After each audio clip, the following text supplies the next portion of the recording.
Strengthening Faith 119. I had a thought which I wanted to share. The devil tries to misguide people in countless different ways.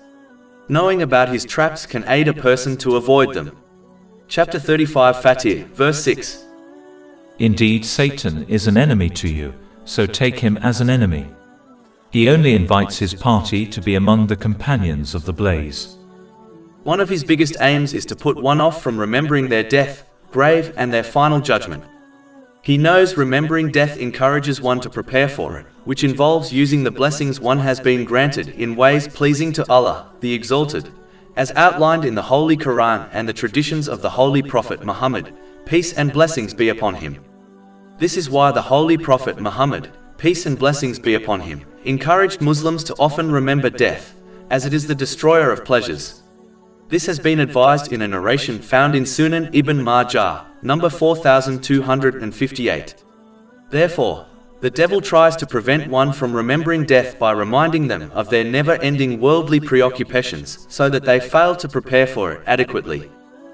If one happens to remember their death, then he diverts them to thinking about it from the perspective of other people.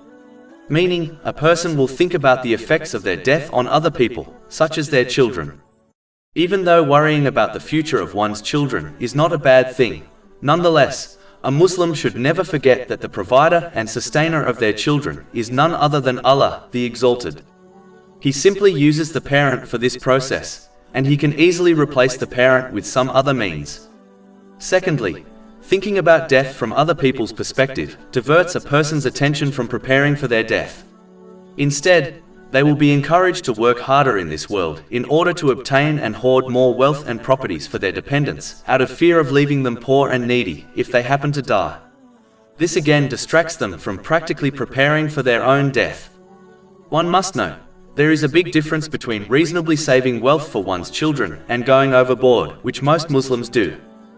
One must push past these distractions set up by the devil and instead truly reflect on their death from their own point of view, so that they practically prepare for it, their lonely and dark grave, where all their relatives, friends and worldly possessions will abandon them, and for their final judgment when they will face the consequences of their actions alone.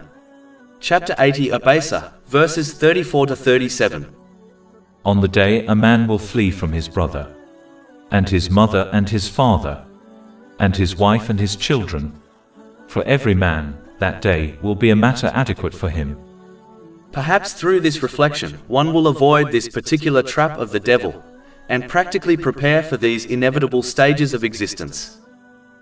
Over 400 free ebooks, audiobooks, infographics, podcasts and blogs available on our website, www.shakepod.com.